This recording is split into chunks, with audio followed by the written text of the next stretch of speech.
So the next one up, Matt, is we're going to go with Devon Witherspoon, a guy who we didn't see at the Combine, and I believe didn't really see too much of at the Pro Day either. So not much agility-wise to look at, testing, pre-draft processing, but still many see as the cornerback 2, potentially the cornerback 1, by what the tape showed in this year's class in Devon Witherspoon.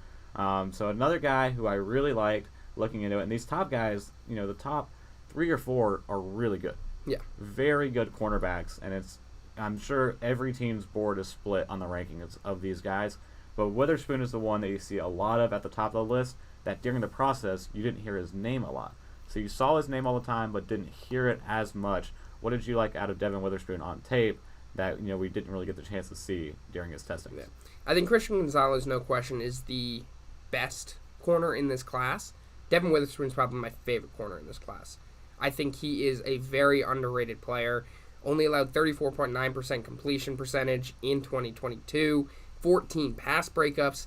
I mean, the guy is a physical beast. He loves playing strong. He's low on the shorter side, 5'11", 181. So little on the smaller side, but he makes up for it with just his work rate. His ability to just push defenders away and really kind of feel like he's like 6'1", and like 200. Yeah. I mean, he makes himself bigger than he is. So I love that about him. But no, he's going to be very good. I personally have him as a potentially top 10 pick in this class. I think, as we talked about this before, a bunch of teams that could use corner already. And he could potentially go over Christian Gonzalez. I think it all depends on what the team wants. But Devon Witherspoon is a great player, top 10 level talent. And I think he is going to have a very good NFL career.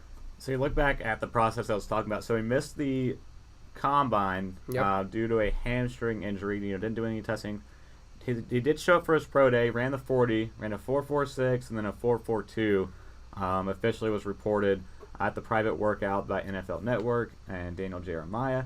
But the interesting thing with that 4.42, NFL.com reported that 7 cornerbacks ran a faster 40-yard time than Witherspoon did at his workout, and several of whom were bigger than Devon Witherspoon. So that's a little bit of cause for concern, but it still was that hamstring injury. It's a lingering injury that lingers for a while. So I don't want to put too much, eggs into that basket of knocking him for a score or anything like that. But still a guy, Associated Press All-American, Big Ten Defensive Back of the Year, was a Jim Thorpe Award finalist.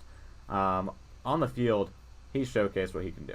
Yeah. And I think that's what really counts, what really matters for a lot of these teams. So on the field, most of it was on the right side, on the outside again, but also had experience in the slot.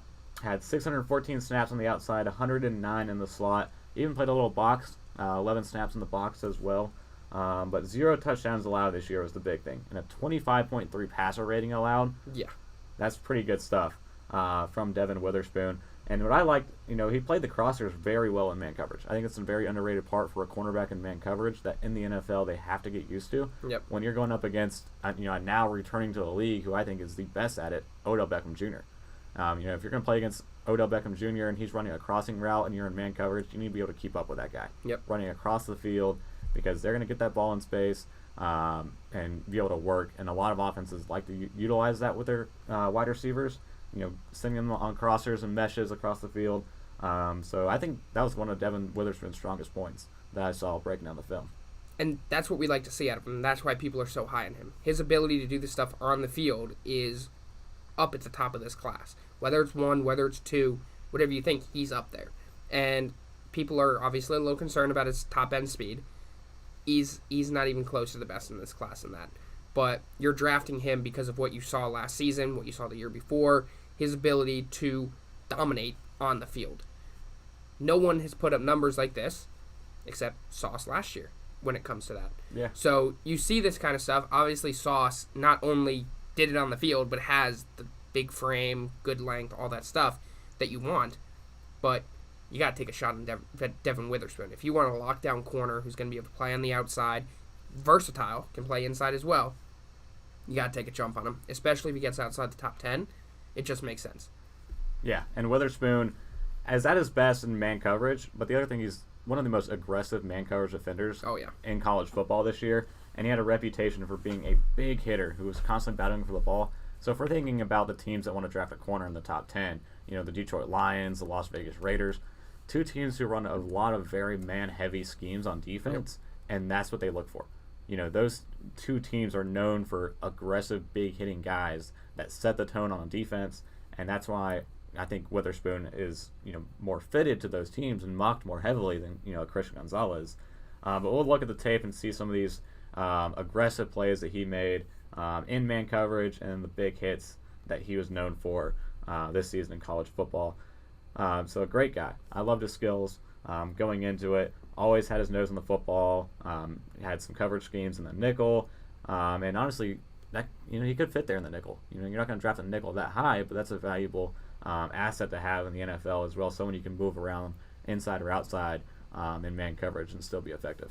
Yeah. And, you mentioned he could be a nickel. That could be where he ends up going. But at the end of the day, you're drafting him as an outside corner.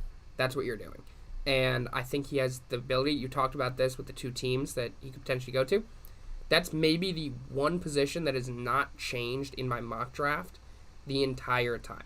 We'll see Wednesday if it changes, but I've had him mocked to the Detroit Lions the entire time. Yeah. Whether they draft him at 6, whether they trade back with the Titans, if the Titans want a quarterback and they draft him at 11, no matter what it is, I have Devon Witherspoon going to the Lions because I think that just makes sense. Just lost Jeff Okudah, so they are probably going to be going corner. But Devon Witherspoon just makes a lot of sense. He's easily the cornerback too in this class.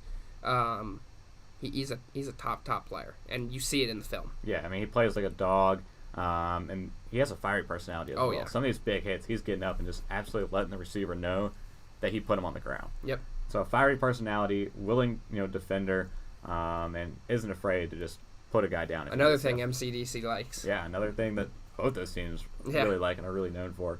So a great tape to look into and a very important tape to look into. Not much we've seen on him in this process, so the tape is really heavy to consider when looking at him being a top prospect in this year's class.